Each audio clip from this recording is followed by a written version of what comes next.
Voilà, nous avons la preuve que des youtubeurs qui font des vrais films, ça existe.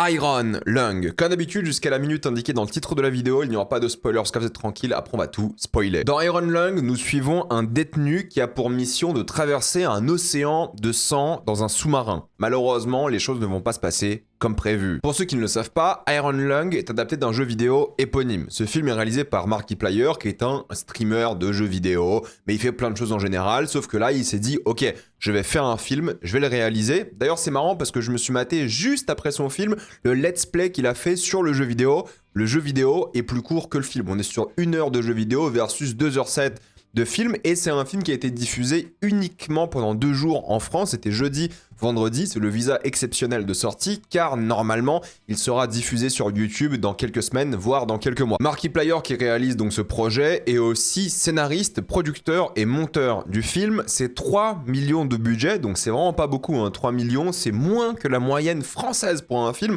Donc aux États-Unis, rendez-vous compte que c'est vraiment pas beaucoup d'argent pour faire un film. C'est déjà plus de 50 millions au box-office international. C'est un énorme succès. L'un des films les plus rentables de ces dernières années. C'est assez fou ce qu'il a réussi à faire. Les gens se déplacent en salle pour voir son film. Et c'est vrai que nous, on n'a pas beaucoup de youtubeurs en France qui font des vrais films de cinéma. On avait un peu Nous les Leroy de Flaubert par exemple, mais aux États-Unis et dans d'autres pays anglophones, c'est vraiment la mode quoi. Des films réalisés, écrits par des youtubeurs, il y en a plein. Il y a le fameux Talk to Me et Bring Her Back qui sont faits par des youtubeurs à la base. On a Chris Stuckman qui a sorti Shelby Hawks l'année dernière. On a Lights Out de David Sandberg qui avait fait ses courts-métrages sur YouTube et est devenu réalisateur ensuite de Shazam, Until Dawn, ce genre de choses.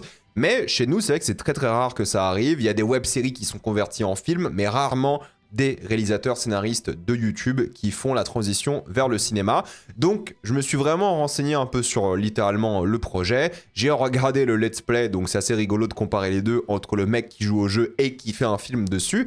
Mais est-ce que le film est bien? Avant de commencer cette vidéo, j'aimerais remercier le partenaire officiel de celle-ci, CyberGhost VPN et ses 38 millions d'utilisateurs et presque 5 sur 5 sur Trustpilot. Vous les connaissez, c'est le meilleur moyen de soutien de la chaîne et c'est un service utile que j'utilise tous les jours. Je vous mettrai dans la description le commentaire épinglé un site internet qui vous dit dans quel pays se situe le film que vous voulez regarder. Ensuite, vous changez de pays. Canada, États-Unis, Royaume-Uni, Belgique, Suisse, Italie. Vous allez avoir la VSTFR et même la VF dans certains cas. Quelques exemples, sur Netflix, vous avez déjà le film Prise au piège ou A Big Bold Beautiful Journey. Sur Disney+, vous avez Predator, Rental Family ou Tronares. Sur HBO Max, qu'il faut utiliser depuis l'application HBO. Et si vous avez HBO via un abonnement Canal, connectez-vous avec votre compte Canal sur HBO Max. Vous allez avoir Smashing Machine ou Une bataille après l'autre. Et il faut savoir que CyberGhost propose des serveurs dédiés pour optimiser le fonctionnement sur toutes les plateformes de streaming en fonction du pays. Pour les gros consommateurs de YouTube, vous allez avoir YouTube Premium pour beaucoup moins cher. Prenez un abonnement en Roumanie, Bulgarie parce que c'est simple, c'est l'Union Européenne. Il y a plein de tutos qui vous disent encore comment faire. Et ça marche de réduire les prix sur plein d'abonnements comme Letterboxd Patron aussi par exemple. Vous le savez, certains sites internet vous demandent une carte d'identité pour y accéder, mais vous n'avez pas envie de faire ça car vous avez juste envie de vous timoter le Chalamet en paix. Donc utilisez un VPN, de même quand vous regardez certains films. Parfois, vous les regardez d'une manière un peu spéciale et vous avez envie d'être en sécurité. Avec un VPN, c'est nickel. Vous pouvez partager un compte avec 7 personnes au total, c'est disponible sur tous vos appareils préférés et c'est super simple d'utilisation. Vraiment, tout le monde peut le faire en quelques clics sans problème. Vous pouvez essayer par vous-même car vous êtes satisfait ou remboursé sous 45 jours et vous avez une assistance technique en français 24h7. Utilisez le lien dans la description et le commentaire épinglé afin de vous abonner à CyberGhost VPN et bénéficier de 83% de réduction plus 4 mois gratuits. Foncez sur l'offre. Nous sommes face à un huis clos dans un sous-marin, dans un océan de sang. Il n'y a quasiment qu'un personnage à l'écran, mais des acteurs vocaux qui communiquent avec lui, même s'il y a un personnage qui intervient à un moment très précis, mais ça reste quand même vraiment un mec tout seul dans un décor. Et c'est quasiment juste ça, quoi. Hein. C'est 2 heures dans le même endroit. Vous allez le suivre en train d'essayer d'accomplir sa mission secrète, parce que c'est un film qui se base quand même beaucoup sur le mystère. Et mon problème avec le film ne vient pas forcément des soucis de scénario ou d'ambiance, mais surtout de mise en scène. Par contre, je trouve qu'il échoue quand même cruellement dans ce qu'il entreprend. Est-ce que c'est un film de sous-marin? Parce qu'il y en a plein, des films de sous-marins. Est-ce que c'est un film d'horreur? Là, vous en connaissez plein aussi, évidemment. Est-ce que c'est un film de tension, un film de mystère? En fait, il essaie de tout mélanger et d'après moi, ça colle jamais comme il faut à ce qu'il voulait entreprendre je pense, et je trouve que ça ne marche pas. Je vais détailler évidemment par rapport à la mise en scène et ce genre de choses, mais il y a un truc qui fait qu'il a voulu tenter trop de choses en même temps, et ça se voit avec la longueur du film, mais il y a un vrai problème d'après moi d'identité, non pas visuel ou artistique, hein, attention, mais purement de genre cinématographique, parce que le mec veut toucher à tout et ça ne marche pas d'après moi quand il touche à tout. Quand il touche à un seul truc, que ce soit l'horreur, le body horror, ce genre de choses, je trouve que ça marche plutôt pas mal. Mais lorsqu'il essaie de tout faire en même temps dans 2 heures de film, je trouve que ça marche pas très très bien et ça se voit que le mec voulait vraiment diriger le film lui-même, quoi. Ça se voit qu'il a été vraiment en mode, non pas dictateur sur le plateau, mais c'est son film, c'est son projet, ça fait un peu fan-made à certains moments d'ailleurs, mais je pense qu'il aurait dû être un peu plus entouré par des professionnels qui auraient pu un peu l'épauler sur certains aspects du film, car ça se voit vraiment que c'est limite un projet de vanité plus qu'autre chose, mais c'est pas une mauvaise chose en soi, je dis juste qu'il y a des trucs un peu basiques de cinéma qu'il fait pas très très bien d'après moi. Après oui, je trouve que le mec est plutôt doué, il joue plutôt bien. Au début il fait un peu son Keanu Reeves, j'étais pas très très fan de l'approche, mais il évolue assez vite et je trouve correct dans ce qu'il fait sans être incroyable. Et les autres acteurs qui font majoritairement des voix, même s'il y a une petite scène encore une fois avec des acteurs en live, bah ils sont bien aussi. C'est certes trop explicatif par rapport à ce qui se passe en termes de dialogue, ils vont toujours tout expliquer à haute voix. C'est vrai que c'est on dirait un film parfois qui est fait pour que les gens regardent YouTube à côté de leur activité principale. Vous savez, ces films un peu second screen. Au cinéma, t'es concentré dessus, mais il y a ce truc où il réexplique en boucle ce qu'il se passe et c'est un petit peu dommage. Pourtant, il y a pas mal de mise en scène, quoi. C'est 2 heures dans un huis clos, un sous-marin, un véhicule, t'as pas le choix que d'avoir de la mise en scène. Et je trouve que le sous-marin est assez mal mis en avant. Tu comprends pas vraiment sa taille dès le début, t'as l'impression qu'il s'agrandit au fur et à mesure. C'est dommage de pas avoir créé un huis clos correctement depuis le début. Et c'est presque joué à chaque fois que le sous-marin devient plus grand,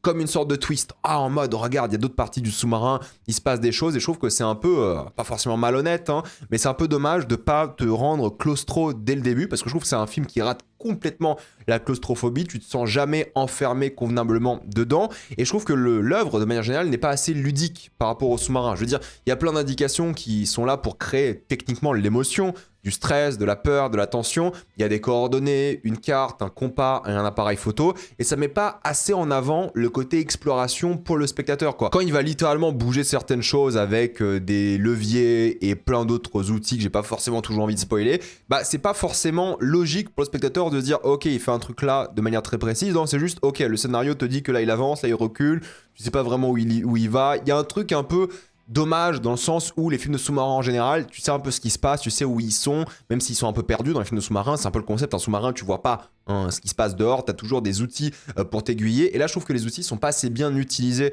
malheureusement, il n'y a pas ce côté satisfaisant à la fois par rapport aux outils, t'as pas vraiment ce truc où tu dis ok, si je vois telle coordonnée, moi je peux l'analyser, il peut se passer un truc, non, c'est vraiment réduit de ce point de vue-là, et c'est un peu dommage, parce que ça aurait pu être vraiment hyper intéressant de jouer vraiment sur tous les outils qu'il a, parce qu'il y a plusieurs indications qui sont présentes, il y a une sorte de vitre qui n'est quasiment jamais utilisé malheureusement. Il y a l'oxygène qui est plutôt bien utilisé, surtout car il joue sur l'oxygène d'une manière que j'ai pas envie de spoiler non plus. C'est un facteur de danger certes, mais surtout il y a plein d'autres trucs, quoi. Il y a l'étanchéité du sous-marin qui est rarement vraiment utilisée. C'est jamais une sorte de pression, sans mauvais jeu de mots, ou de stress pour l'heure. Il y a une sorte de liquide bizarre qui fond le métal, qui n'est jamais utilisé non plus. Il y a plein de choses dans l'océan qui sont rarement utilisées. Il y a la profondeur qui coupe le contact avec la radio, qui là, pour le coup, est bien utilisé, parce que plus il descend dans les profondeurs, moins il a de contact avec les gens qui auraient pu l'aider. Et c'est un truc où il doit faire des choix, et tu vois justement cette mise en scène où il te dit, ok, là, il descend, il est un peu dans la merde. Ça aurait pu être un peu plus intéressant par rapport à plein de choses, encore une fois que j'évoquerai en spoiler, mais je trouve que tu sens jamais vraiment le danger, sauf dans le climax. Et c'est pour moi un film qui échoue complètement en termes de stress, il échoue aussi en termes de fusil de Chekhov, il y a beaucoup de choses qui sont mises en place,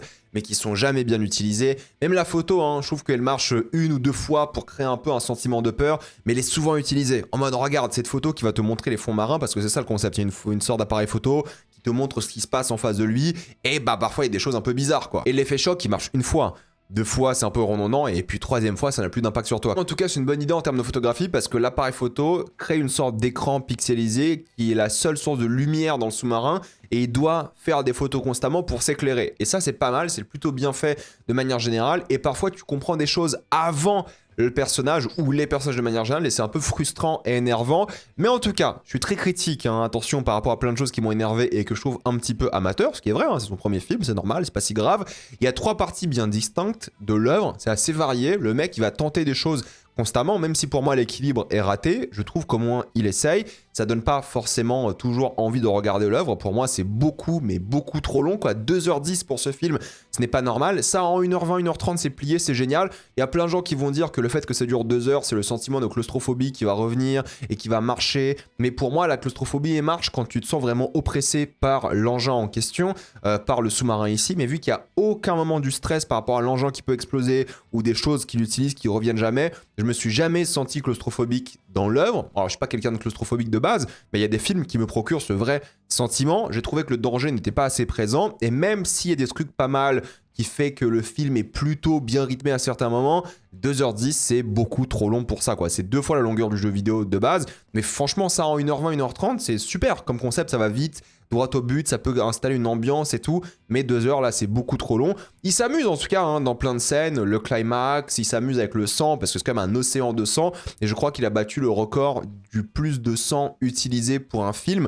plus de 300 000 litres de sang, donc c'est du vrai, enfin du vrai sang, du faux vrai sang, c'est pas que du CGI. Le record a été détenu par Evil Dead 2013, si je dis pas de bêtises. Donc il y a pas mal de choses sur le côté horreur et horreur cosmique qui sont plus ou moins présentes, mais pas assez d'après moi. Et c'est la frustration, c'est que ça dure 2 heures et ça va pas assez loin dans énormément de choses. Pourtant, le concept d'être enfermé dans un océan de sang, encore une fois, pourquoi il n'est pas assez utilisé? C'est juste un océan de sang, que ce soit du sang ou de l'eau, ça change pas grand chose au final dans le film et c'est un petit peu dommage, j'ai envie de vous dire quoi. Donc ça c'est un truc qui est un peu décevant aussi, et je trouve que le concept même d'être enfermé est une bonne idée, surtout dans un truc comme ça, un peu cosmique, alien et tout, mais malheureusement ça va pas assez loin dans tous ces concepts. Il y a beaucoup de symbolisme religieux que je trouve pas assez présent non plus, parce que voilà, ça va citer l'Éden, ça va faire des sacrifices religieux, ce genre de choses dans le lore du film. Il y a des trucs un peu psychédéliques, mais pas trop. Ça mélange le truc horreur cosmique et psyché, mais ça va jamais non plus à fond dedans. Il y a des thématiques intéressantes sur comment sauver l'humanité, parce que le but de la mission, c'est quand même de sauver le monde.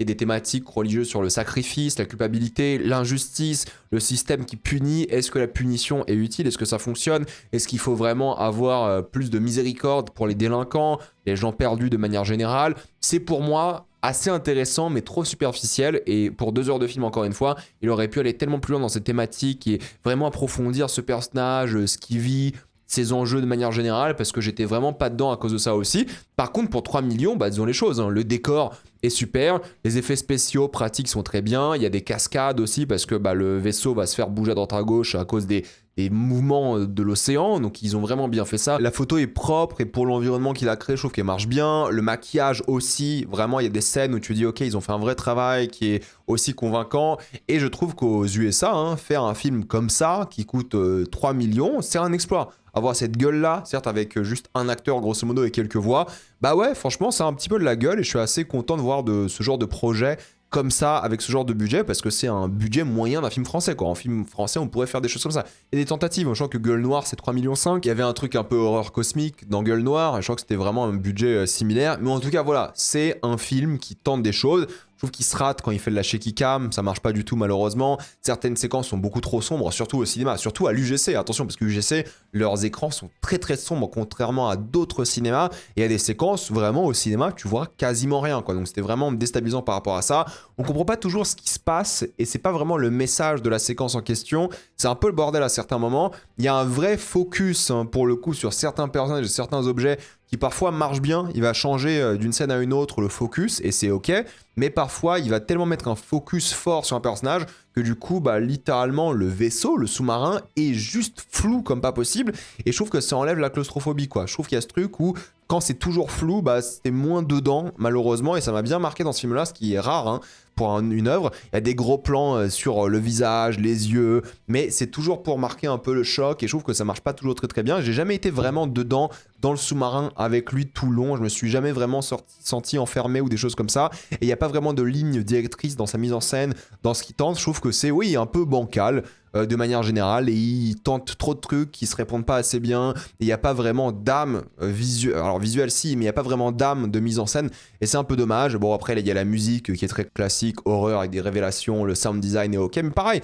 t'es quand même dans un sous-marin qui est dans un océan de sang, il utilise plus, je sais pas, le sound design, il utilise plus littéralement tout, chose qu'il ne fait pas d'après moi, et c'est un peu frustrant aussi quasiment tout le film. J'aurais dû être bien plus angoissé, bien plus claustro tout le film, et au final je me suis presque endormi devant les 2h10 de film quoi. Maintenant j'ai pas vraiment envie d'être trop méchant avec le film parce que en fait j'aime bien la tentative, j'aime bien l'idée d'essayer un truc un peu différent, de tenter quelque chose, et même si moi j'ai pas aimé à titre personnel, c'est pas une catastrophe, hein. Il y a de bonnes choses que je vais évoquer un petit peu en spoiler, mais globalement en tant que film, par rapport à tout ce que fait un film en général, que ce soit les fusils de Chekhov, l'ambiance claustrophobique, un film de sous-marin de manière générale, tu vois qu'il savait pas trop quoi faire en termes de sous-marin. Je sais pas s'il a vu assez de films de sous-marin ou pas, mais les films de sous-marin c'est quand même assez précis, c'est quand même un vrai travail sur plein de choses qui sont pas faites ici, et il voulait faire trop de films à la fois j'ai l'impression, mais il tente, hein. Au moins il tente, il y a 3 parties qui sont tellement différentes qui tentent des choses, et si on peut avoir des propositions à 3 millions comme ça, qui ramènent des gens en salle, qui font vraiment du bien aux films de genre à petit budget,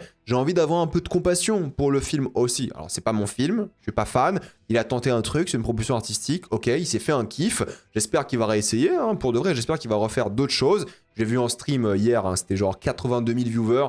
Bon, pas sûr qu'il ait besoin de refaire des choses dans sa vie, mais en tout cas, il a cartonné avec ce film, il veut rester indépendant, il a eu des appels avec des gros studios, mais il veut rester indépendant, c'est une bonne chose. Moi, je suis preneur pour plus de tentatives, celle-ci n'était pas pour moi, j'ai pas du tout aimé, il y a des gens qui vont adorer, des gens qui vont être à fond dedans, peut-être les fans du jeu vidéo, j'en sais rien, mais en tout cas, quand j'ai vu son let's play sur le jeu vidéo, j'étais plus dans son let's play du jeu vidéo que dans le film, et ça, c'est un peu problématique, pour le coup. Bref, je le reverrai pas, ce film, mais j'ai pas trouvé ça horrible, juste...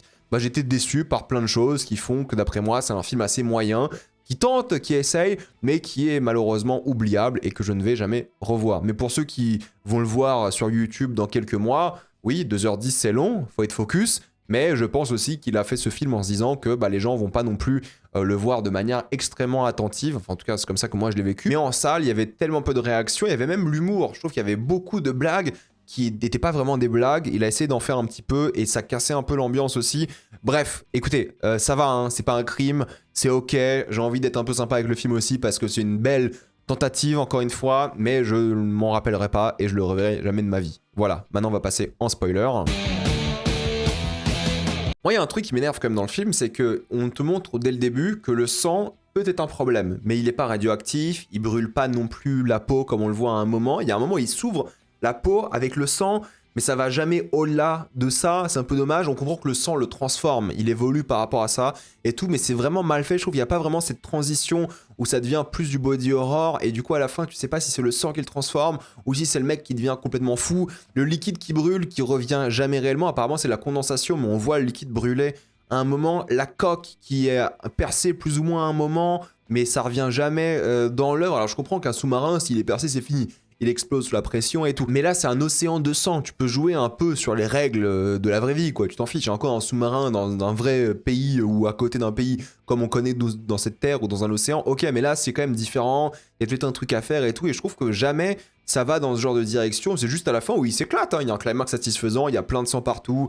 Il y a du maquillage. Il devient un peu une créature et tout. Il y a quelque chose. Mais je trouve que l'évolution et la transition vers le sang qui est un peu présent à ce climax vient un peu de nulle part. Le labyrinthe, je trouve qu'il est pas bien du tout utilisé. Je l'ai vu dans le jeu vidéo, dans le let's play. Bon, en fait, c'est un truc hyper important de comment naviguer. T'es à l'aveugle un petit peu. Et là, oui, il est à l'aveugle, mais c'est pas ludique pour le spectateur. C'est-à-dire que tu regardes le truc, tu le vois faire, ok, mais toi, t'as jamais cette impression de voir les chiffres monter, descendre. Il change juste le compas et t'as des plans sur le compas qui bougent à droite à gauche, mais quand il fait le labyrinthe à la main, ok, tu dis c'est un petit peu ludique, là il avance, ok, il fait un trait, il y a un autre truc, il fait un autre trait, il y a un autre truc, il fait un autre trait, il met le alien sheet sur le truc, tu dis ok, ça c'est un peu intéressant, il y a un petit montage par rapport à ça. C'est dommage qu'il n'était pas vraiment basé sur ça, sur l'exploration, sur l'aventure, parce qu'en termes de cinéma, c'est un truc que tu peux bien faire, quoi. Tu fais vraiment paniquer les gens avec les nombres. Imagine, tu dis à un moment, il faut qu'il arrive à 720, 680, j'en sais rien, tu vois, en coordonnées, et tu vois qu'il y a un blocage, il y a un truc, il y avait des choses à faire juste avec des chiffres et des nombres et tout. Et je trouve que c'est un peu décevant par rapport à ça, parce qu'ils tentent plein de trucs. Ils tentent le montage labyrinthique, ils tentent le problème du sang, de ce liquide, de la condensation apparemment, de la coque et tout. Il y a trop de choses et moi ça marche pas assez bien, je trouve. Après, je trouve aussi l'utilisation des autres personnages normales. Ok, j'ai pas de problème avec la manière dont ils géraient. Je trouve que les acteurs étaient vraiment bons pour le coup.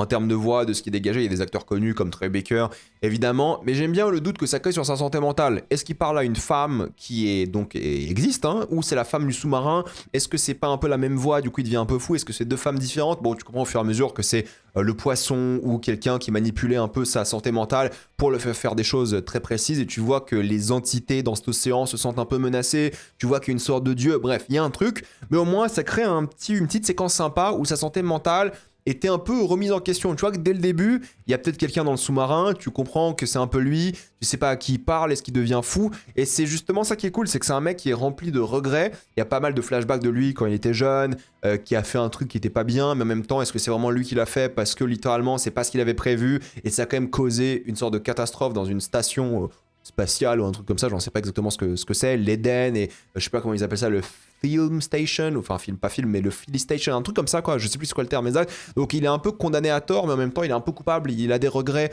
par rapport à ce qu'il a fait, et il est puni et envoyé ici en une sorte d'éclaireur et sacrifice, hein, disons les choses, presque sacrifice divin, t'as l'impression qu'il est envoyé pour nourrir une sorte de dieu pour peut-être sauver les humains. C'est aussi la vibe qu'il a à certains moments, mais au final, il y a ce truc où il se voit complètement recréer certaines choses. C'est que lui, il voulait juste vivre en paix, mais il faut sauver le monde. Et comment est-ce que ça impacte sa santé mentale? C'est lui qui voit sa propre personne en une sorte de monstre contaminé à un moment. Donc si tu vois vraiment que c'est dans sa tête, il y a les anciens membres du sous-marin qui lui parlent. Forcément, il y a une sorte de séquence, t'as l'impression qu'il répond à une sorte de frère jumeau, celui qui a laissé le bout de papier, on dirait que c'est lui. Il y a un truc par rapport à ça où il y a une truc de boucle, de cycle, un truc un peu éternel, un petit peu quoi, mais ça va jamais au bout du truc, mais en même temps c'est un peu le délire cosmique quoi. C'est que tu perds un peu la tête, tu te transformes, tu perds ton humanité, il y a un truc un peu de body horror. Je trouve que la photo radioactive rajoute de la culpabilité, où il se sent obligé de faire la mission maintenant parce qu'il a fait du mal à quelqu'un, il a littéralement tué deux personnes, hein, disons les choses. Là où il y avait un doute sur ses regrets et les problèmes qu'il a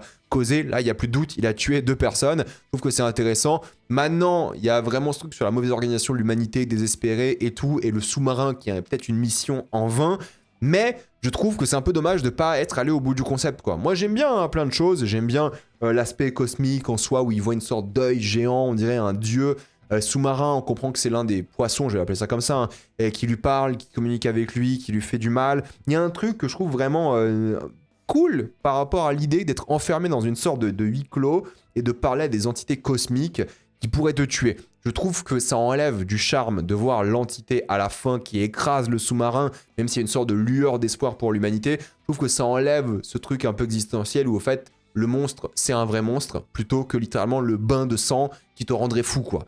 C'est un peu dommage. Après, bon, voilà, il tente trop de trucs, ça va un peu dans tous les sens, et c'est pas assez focus, je trouve. Il aurait pu communiquer différemment avec les créatures, il y a un truc où il lui rentre dedans à un moment, c'est le bordel, quoi. Je suis vraiment désolé, c'est le bordel, parce que pour moi, l'idée de cet océan de sang qui rend fou, qui te transperce la peau, qui te transforme, qui change ta vie, le côté body horror à la fin où il perd son bras, je trouve que c'est généreux, c'est fun.